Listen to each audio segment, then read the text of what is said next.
Sounds like me.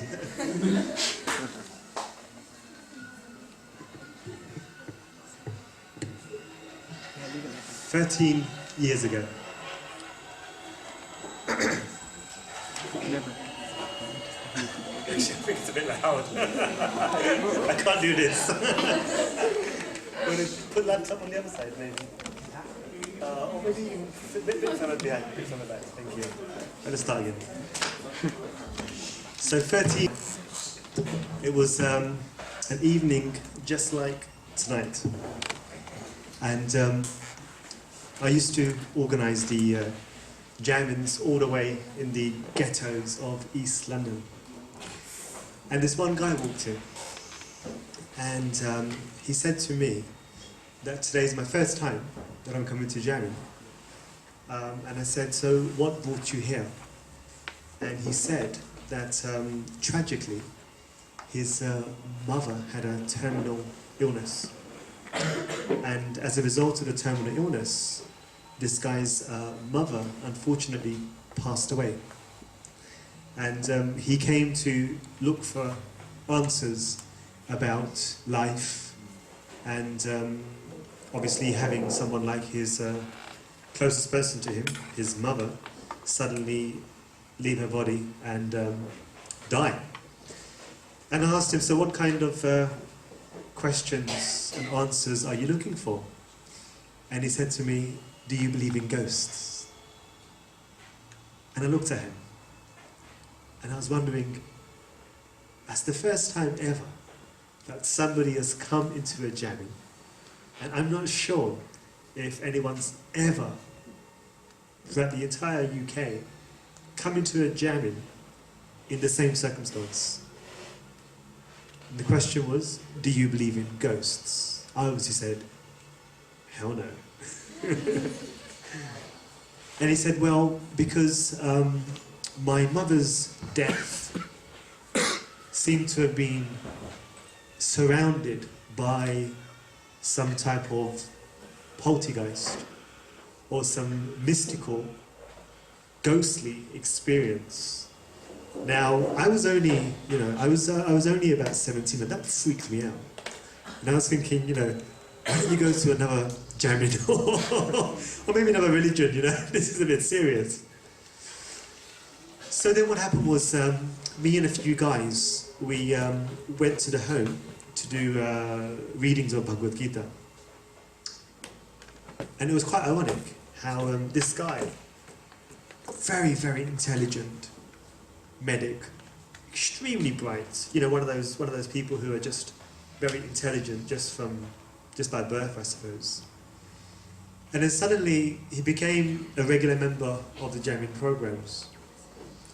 And I used to wonder in my mind and heart that, look, I don't really believe in ghosts so much, but I have the faith that having read the Bhagavad Gita, we spent about 7 hours reading Bhagavad Gita from beginning to end. And in fact, I did it on my own, I remember. And some of the saints came along to do kirtan in between. And I was wondering that, even if something has happened in the house, which has influenced ghostly presence, which unfortunately, it sounds ironic, but it caused the death of somebody. It sounds a bit too extreme. I'm sure that's not going to happen again, because, we've just read Bhagavad Gita, and nothing like that should take place. So even if there was something mystical, spooky, it won't be there any longer. So this guy started to come jamming, and he became a really, really popular member amongst the Senate. Now I'm sure some of you weren't born, or maybe a few of you in your nappies 15 years ago. So then what happened was, as we became closer, he said to me that when I go to sleep, I hear somebody speaking to me. And I said to him that it must be your mind. And he said to me, actually, it's the same type of voice that my mother told me that she used to hear. And I said, so what type of voice was that? And he said it was a lady from West India. Now, that's not Gujarat, huh? Okay. What about, Jamaican side, the Afro-Caribbean peninsula. And I said, so what do you hear? And he basically says that I hear things like, I'm going to kill you. And I said to him, well, look, I suggest you put your hand in that bead bag and just chant away. So he said, fine. So then what happened was, this guy, I obviously didn't believe him at all. And then he kept hearing these voices to him every night. So I then asked him to do, various prayers, etc. And it was quite interesting because as he apparently increased in his spiritual awareness, he felt that he was becoming more sensitive towards subtle energies. And then one day, after jamming, he said to me, she came to me. Now, I was wondering, this guy's not an idiot. And he's not one of those guys who's speaking to impress. I'm just sorry to say, we hardly had any girls coming. It was just boys. Unless, obviously...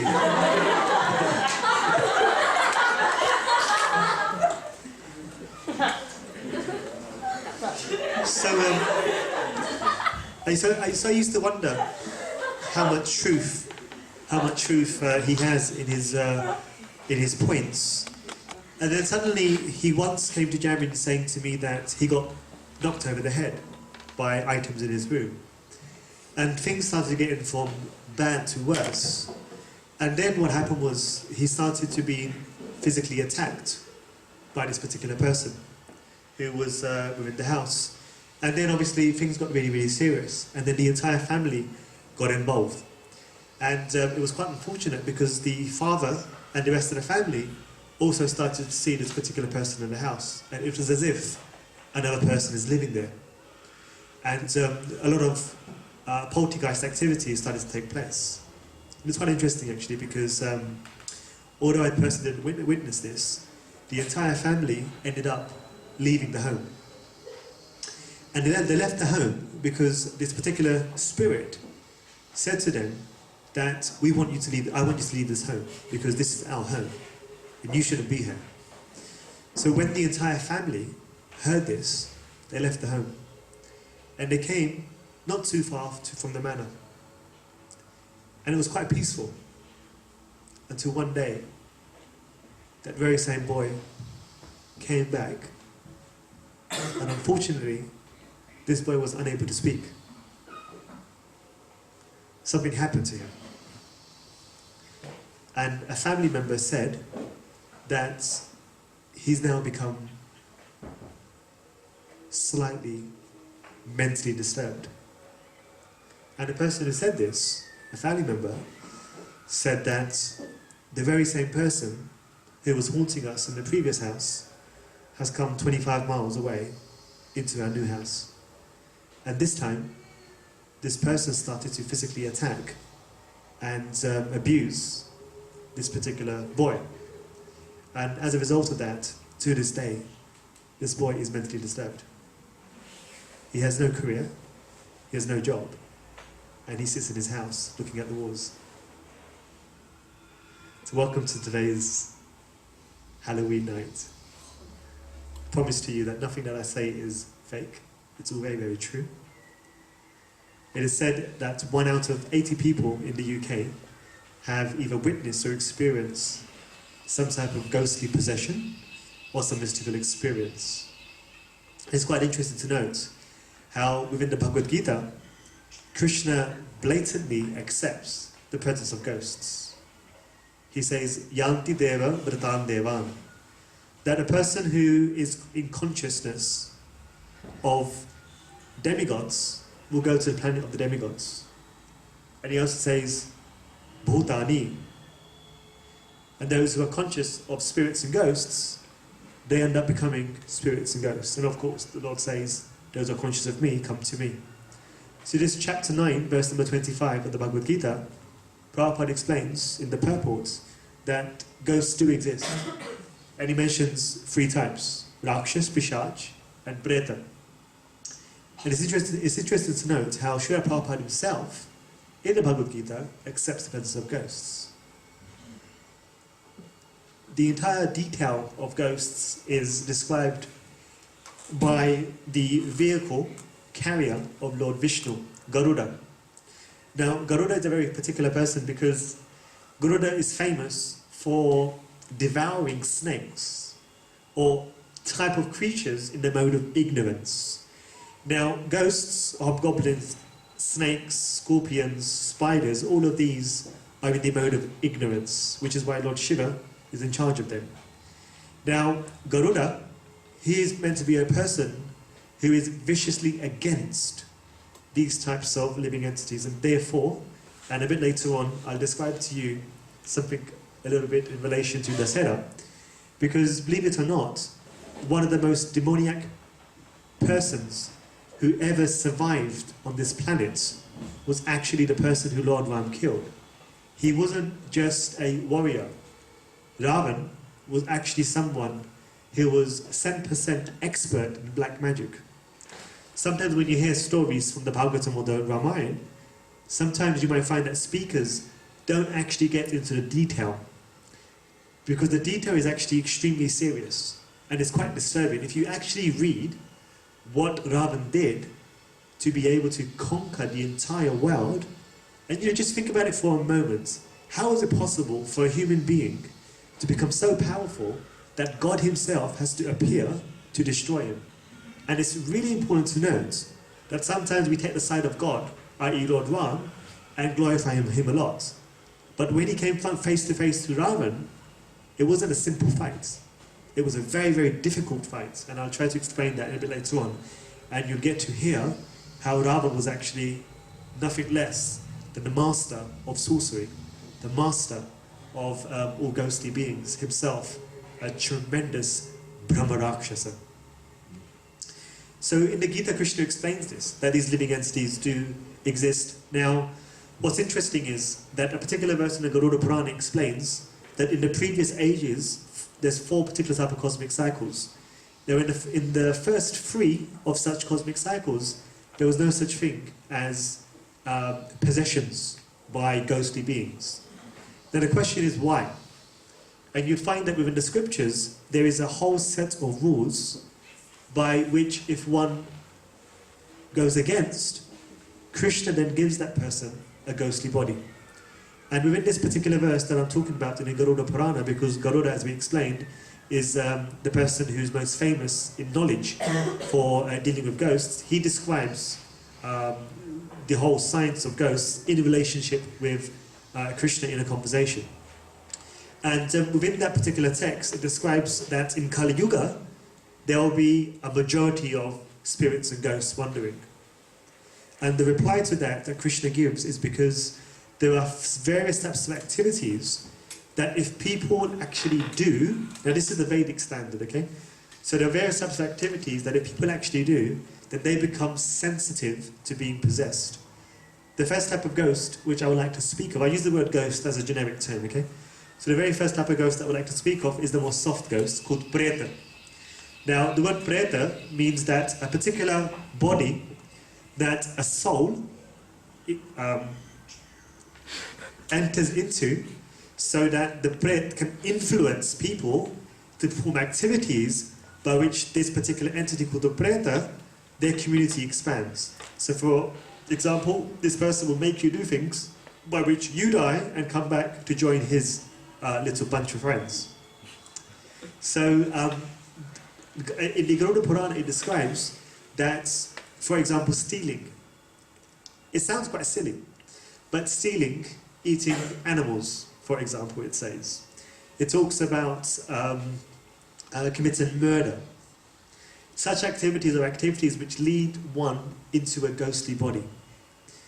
And in this particular text it describes that in Kali Yuga, because there will be so many people that do these types of activities, there is a very large population of the spirit world within the physical planet, the physical realm, i.e., our environments. And what's quite interesting is that in the philosophies of Hinduism, it describes that when a soul is attached to sinful activities, by karma, it's meant to become a ghost. But what actually makes it a ghost is because they still identify themselves with the body even after death. Now how is that possible? Because the bodies are not burned. See, now you understand how it all makes sense. Why is it that in Kali Yuga there's considered to be so much of ghostly activity? Now in the Vedic culture, so that the soul does not remain attached to the body, we burn everybody. Sounds quite good, isn't it? Everybody. We burn every body, in case I separate the two words. Which is why we have Antyeshti, right? So the body is burned. So the soul does not identify with the body. There's nothing there to be identified with. However, in the world's larger religions, the bodies are not burned. Therefore, after death, the soul tries to associate with its previous body, but because that body has no consciousness, therefore, that soul in its subtle body has no choice but to try to influence others. So therefore, in the scriptures it explains that when a person, this is actually stated, believe it or not, that when a person has a desire to drink some alcohol, Lord Krishna says to Garuda, know that to be from the influence of a pret. When a person desires to eat meat or animals, or to, murder or inflict violence, it also states that know that to be the influence of a pret. Therefore, you can now understand that anything which is contrary to what Krishna says in the scriptures is actually influenced by other living entities. And therefore you can understand now how this whole concept of pretism exists. Because so many people are influenced in that way despite knowing that these things are not good. And what happens at the end? They die and they come back in those particular bodies. You find that another set of ghosts, moving on from the more softer ones, is the classification of ghosts known as pishachas. Now the word pishach can also be described loosely in reference to witches. Okay? Now pishachas, their sole kind of emphasis is to actually take possession of people. And because they are souls which are in a subtle body, subtle meaning not a gross body, it's a body which cannot be seen by ordinary eyes, or they can't interact with gross elements, physical elements, objects. Therefore, the Pishach type of ghosts, they try to take possession of people's bodies. And when they take possession of people's bodies, then they use those bodies to interact with the world. And unfortunately, try to enjoy the senses through this particular body which they've possessed. And what's quite interesting is that the Pishach form of ghosts, they're just on the corner hanging around to just grab somebody and possess them. And therefore Pishachas are invoked simply by speaking about them, sorry to say, by hearing about them, by associating with things that bring around that type of energy. And therefore you find that people who don't believe in these types of things, if they actually go out to find one, they would always regret it. There's one particular person who wanted to become a film actor, and she agreed to pretend to be possessed. And this film was a blockbuster. I mean, it completely broke the box office in Hollywood. And this young little girl who accepted to mimic the voice of somebody possessed, this particular girl who accepted her role to try to pretend and act as if she's possessed, after the film committed suicide. And that film became banned in many, many countries. And what's quite ironic is that the producers and directors of the film shortly after also died. And then there was a case that anyone who watches this film, at least 1 out of 1,000 or 2,000 people complain of being now completely psyched up about ghostly images in their home, in their lives, in their environments. And therefore this film has become very infamous for sharing and spreading and promoting ghosthood, because ghosts are attracted by people focusing and meditating upon them. And therefore you find that there are particular people who purposefully live their life in such a way so as to try to utilize these energies to exploit other people. And therefore you find in India especially, there are individuals who are known as sorcerers, and their main job is to use a particular type of mystical science called tantric activity in order to control particular type of ghosts and arrange for them to possess, haunt, and get back at their enemies. And believe it or not, there's actually a whole business where people can go up to them and ask them to help them get rid or destroy a particular person. And what's also interesting is these ghosts, when they're in the possession of these particular sorcerers or tantrikis, they have the ability to plant objects which represent these type of entities. And sometimes these objects can be eaten, swallowed, or even a speck of clothing or hair can be used, by which these sorcerers then summon the possession of that person. And when that person gets possessed by this particular ghost, the description in the Garuda Purana that Krishna gives is, for example, they can become diseased. They can have near-death experiences, accidents, turmoils, very simple things like arguments. The difference is that when these things become extremely regular, the Garuda Purana explains, know that to be due to the possession of a pishacha. Now sometimes what happens is, people who are possessed by a pishach, they try to use the same energy to free themselves. The problem with that is, you get more and more tied into it. And therefore both individuals who are trying to attack and defend, they both perish. And this has happened on innumerable occasions. There's one particular person who unfortunately I know of. He had 5 particular ghosts who he would summon and use to do a particular type of work. Now what was very interesting was, on a particular new moon night, which expired a few days ago in fact, he would offer alcohol and the steak of various animals on the altar where these 5 ghosts were worshipped. And what's really interesting is, if you go and see that worship taking place, you find that the entire bottle gets emptied. And the plate off. And I promise you, it wasn't a priest. And the entire plate of food literally goes or vanishes in front of your very own eyes. And what's interesting is, when the spirits have become satisfied with their offerings, little lamps that you have over here, they just light automatically. This is a very common type of practice which is done especially in the villages of northern India or Uttar Pradesh. It's very, very common for certain communities to have, sounds a bit crazy, but home ghosts. Ghosts that live at a home, and they would basically utilize them for doing damage to other people. This particular person who was doing this, he became so mad in his dealings that his entire family died, beginning from his children to his wife, his parents, his siblings.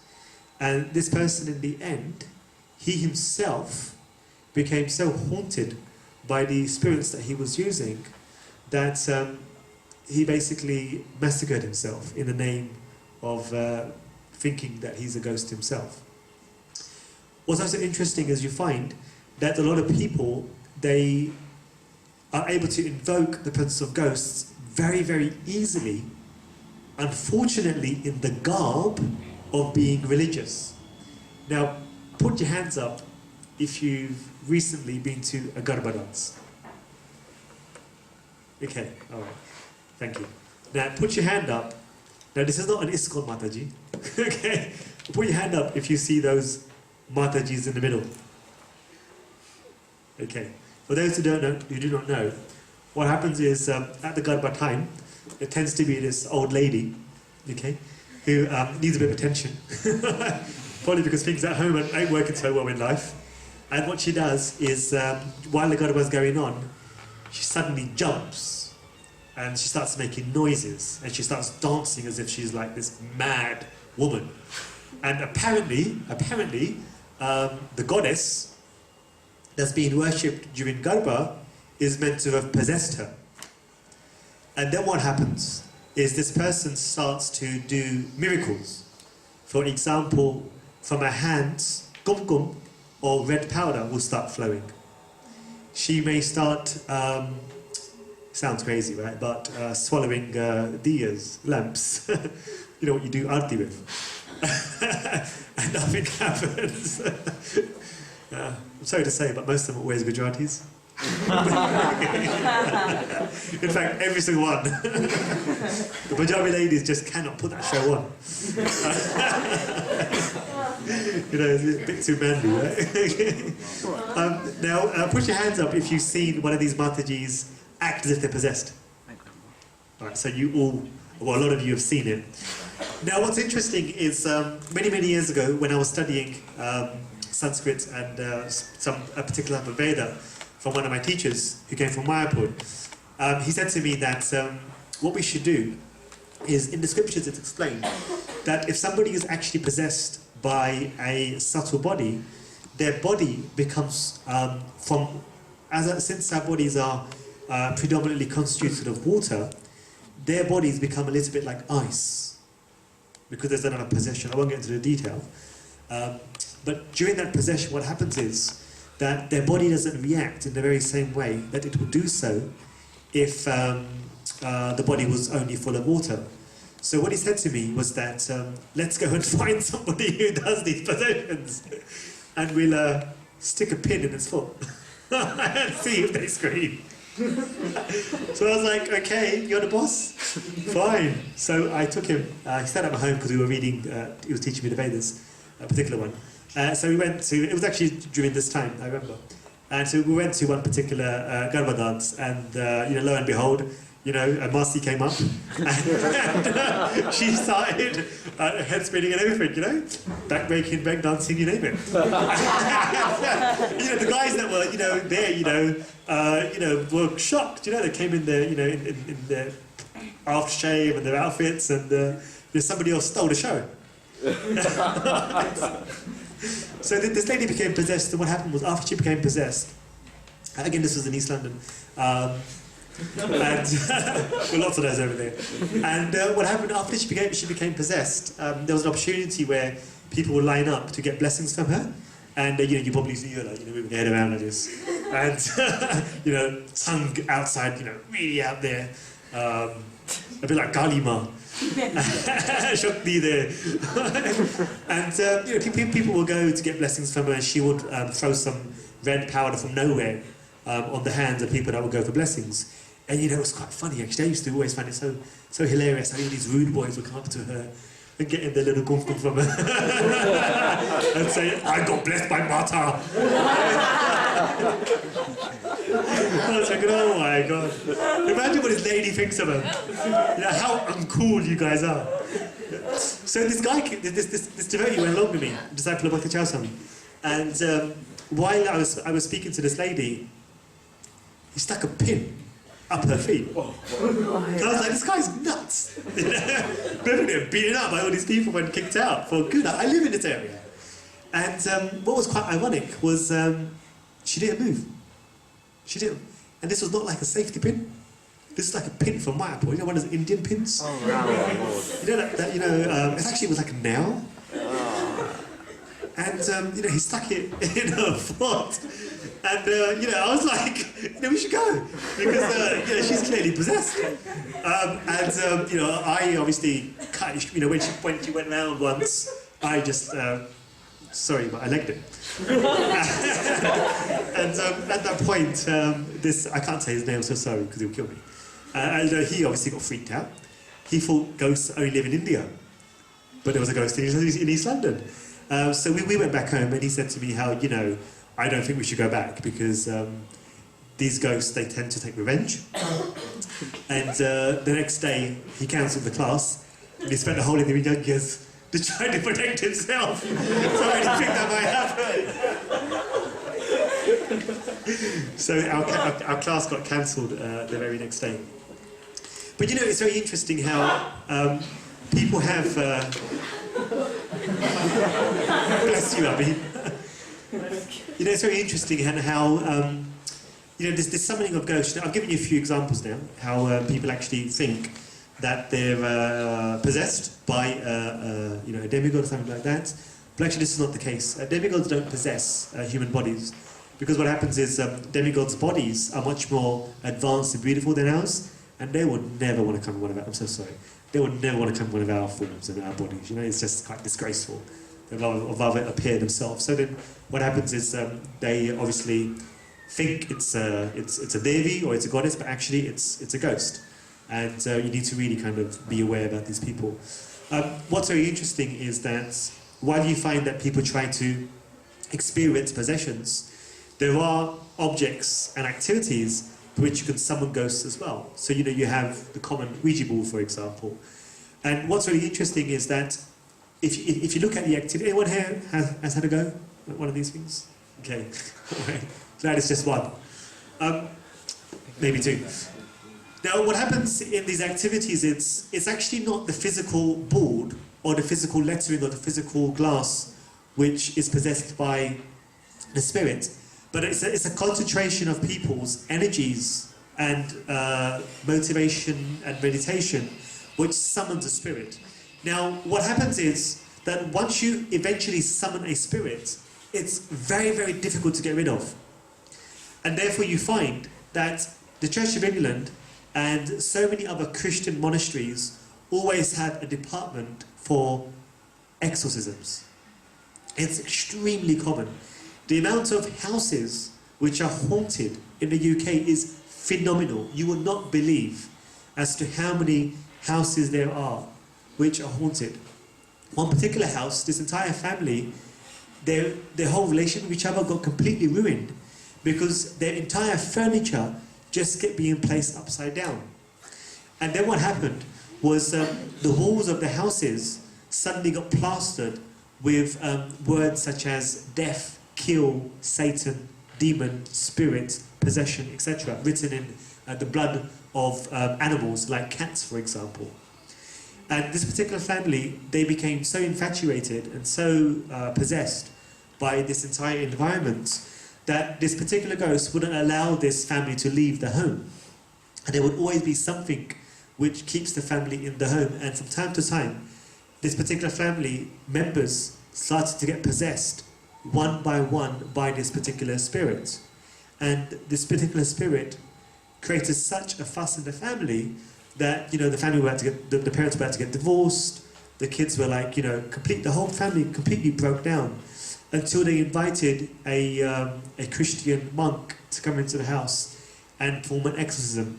Now an exorcism has two angles. The first angle is where the priest prays for the liberation of the departed soul. Now what's really interesting is that when a soul, who is no longer in a gross body but a subtle body, becomes what we obviously call a ghost, they don't actually realise that they're in a subtle body. They actually think that they're in a gross body. So the first aspect of an exorcism is where the priest tries to convince the ghost that we can't see you and we can't interact with you and we actually feel sorry for you. And therefore they pray to God to allow this particular soul to now move on to its next life. Because in the very same way that all of us have a duration of life, you know, whatever it's 50 years, 60 years, 70 years, maybe 20, 30, 40 years, similarly, a ghost also has a duration of life because that's accepted to be one type of body as well, a ghostly body. And therefore, during the first phase of an exorcism, the priest tries to convince the ghost to understand, number one, that they're not physical, and number two, having understood that, they should try not to extend their lifespan. And it's said by the prayer of the exorcism that a ghost can now move on to its next life and then enter into a body. Now what's really interesting is this same aspect of exorcism is actually a compulsory practice in Hinduism for every family. And every year, there is 2 weeks of every year wherein every Orthodox Hindu or any Orthodox Indian that follows the Vedic tradition, or even non-Indian that follows the Vedic tradition, There are 2 weeks every year called the Pitra Paksha, wherein they spend 2 weeks praying for the departed, praying for the ancestors who have left their bodies and have died. And their prayer takes the form of something called the ceremony of Shraddh. And during the ceremony of Shraddh, it's quite interesting because the type of food offered is very specific. Something called a pind, and these type of foodstuffs that are offered are meant to be taken by the ancestors who may have had, for example, untimely death. Because in the Garuda Purana, Lord Krishna explains that untimely death or accident or suicide is the very first and primary way, to become a ghost. And therefore, during these 2 weeks of every year, every family member prays that if somebody has become a ghost, may they leave that body and take a new body. So it's quite interesting on how within our culture, it's actually an annual practice. That's how much we believe in it. You know, it's not a question of belief. It's a question of actual ritual. It's a practice. And I'm sure many of your parents probably do it without you even knowing. And in India, it's really, really popular. And after the 2 weeks of the Pitra Paksha is when the first day of Navratri begins. And then the 10th day is the Dasera. And then after, obviously later on in the new moon, it's Diwali. So that's the time when Pitra Paksha occurs. Now, in the second aspect of exorcism is where physical amulets, physical ornaments, prayers, hymns, charms, a whole entourage of objects are used to fight against this ghost, because the ghost is actually not afraid of religious activity. And this is really, really serious. When you have a ghost or a spirit who is powerful enough to withstand the prayer or hymns, spiritual, religious practices, you're in deep, deep trouble. Because at that point you find that these ghosts have such a power within themselves because of their practice that they performed of ghosthood while they had a body, that become so powerful that they can actually withhold and withstand any religious type of activity that's out there to eradicate them. And in the scriptures, this type of ghost is called the Brahma Rakshasa. And the Brahma Rakshasa ghost, they're so powerful that when somebody is trying to use the name of God or even recite hymns, they're able to not only repeat them back, but they're actually able to cause devastation within the practice of this second type of exorcism. And therefore, there are very, very specific things which are done in order to eradicate such Brahma Rakshasas.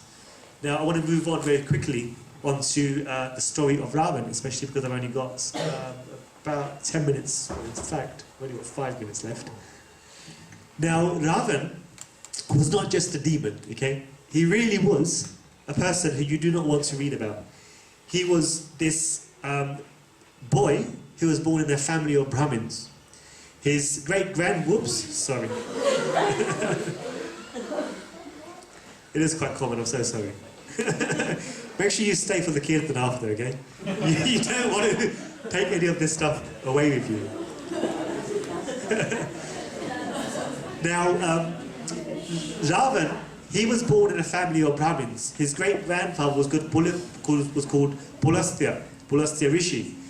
Now, Ravan, he had become attracted to what Prabhupada explains in the 9th chapter, 25th verse of Bhagavad Gita. He became attracted to black magic. Now, in a particular scripture called the Shatapada Brahmana, a particular text of the Yajurveda, it's explained on how Lord Brahma, at the beginning of creation, gave two energies to two types of people. He gave the white magic to the devotees, or the good, or the magic of good to the demigods and devotees, and he gave the magic of black, or the dark side, not to Darth Vader, okay, but to hobgoblins, etc. Now Ravan, he became attracted to this type of magic, and Vibhishan, his youngest brother, became attracted to white magic, or devotion to God. Now, what Ravan used to do is he spent many years, literally hundreds of thousands of years, worshipping very, very specific types of rakshasas, which is a third type of ghosthood, that are in charge of ghostly powers. Now, as a result of that, Ravana became so powerful, that even the demigods in the heavenly planets were unable to withstand him. Therefore, it's said that when Ravana actually became so powerful from the black arts, he would summon ghosts and spirits to manifest in forms that, number one, the demigods and the devotees will become extremely frightened by, but number two, there was no way of beating them. And Ravana was so powerful that he illustrated his majesty and his supremacy in black magic by getting his son, called Meghnad, to go and wage war against the king of the entire heavenly planetary systems, called Indra. And when Ravana's son went to wage war with Indra, who is, somebody who even challenged Krishna in Vrindavan by, during the Govardhan Leela, Indra became defeated within a few moments because Meghnad, he was so accomplished in the art of black magic that Indra was just completely bewildered. He did not know what was attacking him, and he had spirits and ghosts all around him, not knowing who he should fight with. And therefore Meghnad, because he conquered Indra, his new name was called Indrajit. And that was how powerful Ravana was. On Sunday we're going to be celebrating Dasera, and Dasera actually is quite interesting because during that particular war, the final battle of Ravana, you get to experience on how powerful Ravana was. So just very, very quickly, when Ravana's entire family, his son, his brother Kumbhakarna, when all of them got destroyed by Ram and his entourage of monkeys, Hanuman, etc., Ravana became extremely upset. And he went to his guru, Shukracharya. There are two types of spiritual masters in the realm of demigods and demons. The spiritual master of demigods is Brihaspati, as Krishna explains in Bhagavad Gita, and the priest of demons is Shukracharya.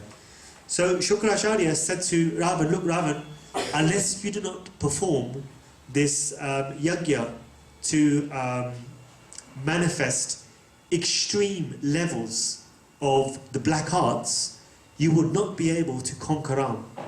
So Ravana immediately, he digged a cave in his palace, which went to the core of the planet. And there, within the core of the planet, Ravana sat to do this unbelievable, really powerful yajna, by which Ravana was about to destroy the Supreme Personality of Godhead. That's how serious black magic can actually be. And Ravana, this was the first time and the last time that he will be performing this very particular type of ceremony by which he'll become possessed of so much ability that he can actually destroy God himself. At that point, the fumes of this particular sacrifice fell out of the cave, went straight into the air, and Vibhishan, the brother of Ravana, immediately recognized what Ravana was about to get up to. And he told Ram, if Ravana accomplishes this particular sacrifice, he will become so powerful that there is no energy in the entire three worlds that can stop him from massacring you. So immediately, you have to send Hanuman and your entourage to go and disrupt and destroy the sacrifice. So Angad, Neela and Hanuman and the entourage of Kapis went to find this cave, and there they saw Ravana in the middle, surrounded by ghosts, hobgoblins, Brahma Rakshasas, Pishachas, Pretas, all together, helping him one by one to acquire very specific weapons, very specific potencies by which he's going to destroy Ram. Hanuman grabbed the ladle by which ghee is offered into the fire, and he started beating one by one, Ravana on his head, on his neck, on his arms, and Ravana would not flinch. That was how determined Ravana was to accomplish his supremacy in the black arts. There was only one way that Ravana would stop this sacrifice, of black magic. And immediately, Angad and Nala went all the way to Sri Lanka, into the palace of Ravan, grabbed the wife of Ravan, brought her in front of Ravan, and believe it or not, stripped her naked. Oh, that's harsh. And at that point, Mandodari, the wife of Ravan, said to Ravan, Ravan, my husband, what a shame it is upon you that you're seated there, absorbed in your madness of destroying Ram by performing this black magic ritual while your wife has been disrobed. And when Ravan heard it, he had enough. He got up and he punched and he got out of his cave, immediately went upon his chariot. His chariot had 16 wheels because he was so large in size, obviously with 10 heads and 20 hands. And immediately, when he entered his chariot, Hanuman, who was the manifestation Lord Shiva, he himself said, I'm going to destroy Ravan before he approaches Ram. Hanuman went straight up to Ravan and Vakshastala Muskina. He grabbed his fist, he clenched it, and he thumped Ravan straight into his chest. Ravan at once fell to his knees and he became completely unconscious. Hanuman, seeing Ravan, said to him, get up, Ravan. I give you the opportunity to thump me on my chest.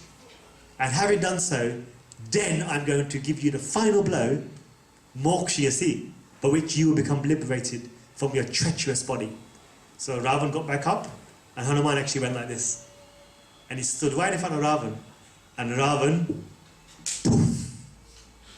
And Hanumanji, you will not believe, he actually fell to the ground unconscious. That was how powerful Ravan was. This is actually true, this is the actual Sanskrit. Hanuman fell onto the ground dizzy.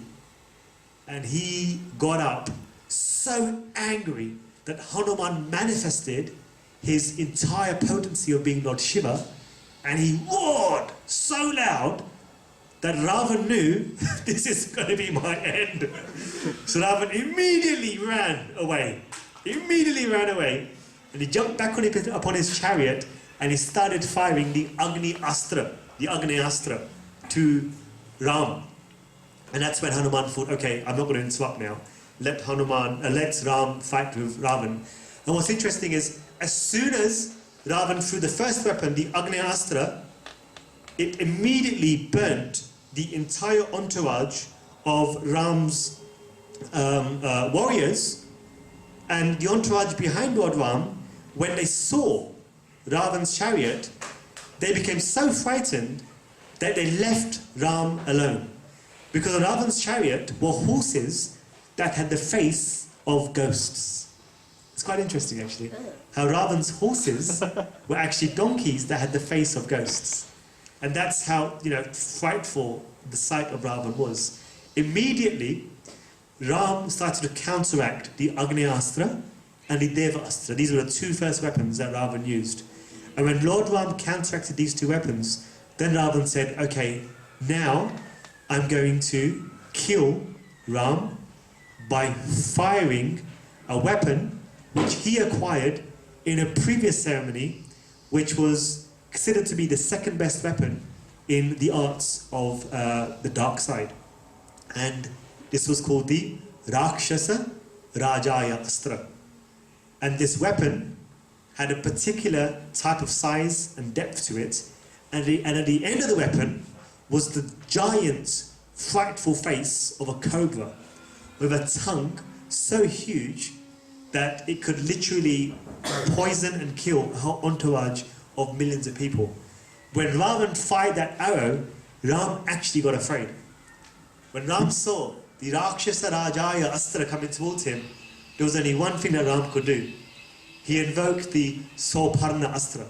The Soparna Astra is a particular arrow which has Garuda at the front of it. And immediately, Garuda being shot from the Indradhanush, or the bow of Lord Ram, immediately went straight to the arrow of Ravan and swallowed the serpent. And in doing so, Ravan's first sign of defeat took place.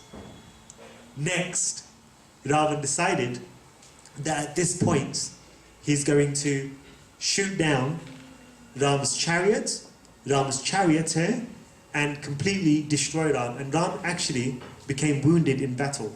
So much so that all of the copies, the entire demigods, all thought that Ram is definitely going to lose the war. At that point, Lord Ram, he got the Indra Astra. And with the Indra Astra, which is a particular weapon, he starts to knock off the 9 heads of Ravan. And you will not believe that every time he knocked the head off, the head will grow back. And the Sanskrit in the text says, Shatameka, that 101 times Ravan's head grew back. That's how powerful he was in the arts of black magic. And then Vibhishan said to him that within his navel, Ravan contains a particular type of nectar which he acquired from performing black magic. And that nectar allows him to grow his heads back. So you have to use a very particular type of weapon called the Anala Astra, which will dry. It's a bit like fire and wind combined. It will dry the nectar, and that's when Ravan would not be able to recreate his heads. Ram threw the Anala Astra, and after doing so, he then was able to knock off each of the heads without Ravan growing them back. However, at that point, Mataji, who was his charioteer, the charioteer of Indra, who came to serve Lord Ram because he was barefooted and Indra sent him down to look after Lord Ram, Mataji said that, my dear Lord Ram, the time has come where now Ravan should be destroyed. However, Ravan cannot be destroyed by knocking off his final head. You have to use a very particular weapon that Lord Brahma created for the destruction of Ravan. And this particular weapon is a golden bodied. At the back is Vayu. Why is Vayu at the back? Because Vayu, or the air god, would help this weapon in its direction to bewilder Ravan before he to destroy the weapon or counteract it. At the front of this weapon, called the Brahmastra or the Brahmastra, is going to be Agni and Surya, fire and light, so that Ravan is completely engulfed by a blaze of fire. On the sides is going to be Lokpalas. The Lokpalas are the demigods in charge of the various planets, which they will come together to destroy and focus upon this one particular person to destroy him. And in the middle will be Akash. Akash is space in order to allow the weapon to hover in and out of the attacks or the onslaughts or the counteractive measures that Ravan will take in pursuit of saving himself. Such was the particular weapon that Ram invoked, and Mataji said that this Brahmastra has to enter the chest of Ravan and go into the depths of his heart. Because only when God or Ram will enter into the hearts of Ravan, only then will he become a devotee of Krishna or devotee of Lord Ram. It's really important. So Ram, when he fired the Brahmastra, it went straight through the chest of Ravan, into his heart, and it was so powerful that it went straight through his spine into the floor. And when it went into the floor, the entire land perished behind Ravan. And when Ravan collapsed to the floor, he regained his spiritual body and he entered into the form of Lord Ram. And how the scriptures explain that the only way, ultimately, to get rid of any type of black magic, ghostly possessions, or any type of thing from the spirit world is when Krishna is implanted in the heart of a person. And only then can you become free from so much of the ghostly activity which is in and around all of us. And therefore the chanting of the Hare Krishna Mahamantra allows Krishna to take residence in the heart. Or he's already there in the heart, right? He says in the Gita, Hrideshya Arjun Tishtati. But Krishna is in the heart asleep. And the only way to waken Krishna up to be standing in his full form is when you chant and you think about him, then Krishna manifests in the heart. And only then can you regain proper and full protection. Haribol.